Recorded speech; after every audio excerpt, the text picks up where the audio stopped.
प्रणाम देव।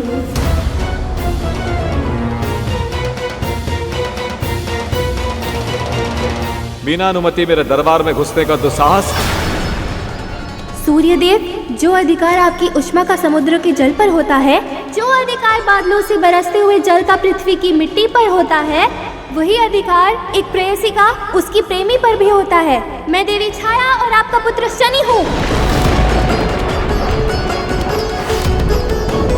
और आज यहाँ अपनी माँ को इनका अधिकार दिलाने आया हूँ।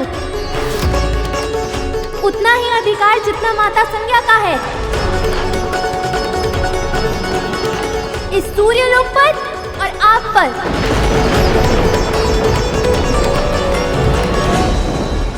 अधिकार की चर्चा, ये सबोध मुख से।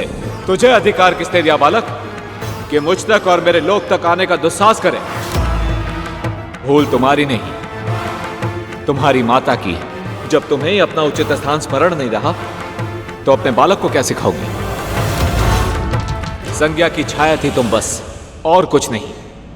ना तुम्हारा कोई अस्तित्व था, ना कोई आकार। योग, संयोग, कष्ट, सुख, वेदना, दुख, अपमान, सम्मान, कोई भावना नहीं थी तुम में। चेतना से शून्य थी तुम, बिल्कुल जड़। संज्ञा ने तुम्हें अपनी दासी, अपनी सेविका के रूप में जन्म दिया। ये साकार रूप दिया केवल इसलिए कि ये मेरा विकराल ताप सहन नहीं कर पा रही थी, इसलिए नहीं कि तुम इनके ही अधिकार का हरण कर लो। मुझे प्रेम करने का अधिकार तुम्हें नहीं था छाया। सत्य तो यह है कि जब संज्ञा मेरे पास लौट आई थी तो तुम्हें फिर से इनमें समा जाना चाहिए था। तुम्हारी रचना एक विशेष उद्देश्य के लिए की गई थी। यदि वो उद्देश्य ही समाप्त हो गया तो तुम्हारा अस्तित्व भी समाप्त हो जाना चाहिए था। पर तुमने ऐसा नहीं किया, क्योंकि तुम भी जानती थी संज्ञा जैसी पवित्र स्त्री में वापस समा जाने का अधिकार तुम खो चुकी हो।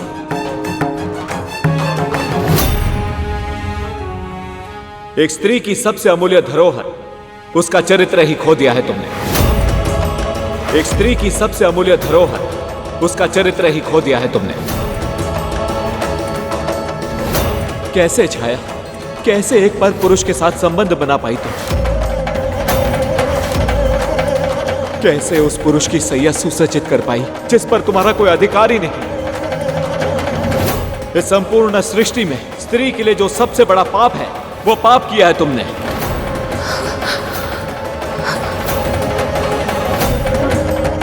तुम कलुषित हो चुके हो छाया, पतिता हो तुम, पतिता।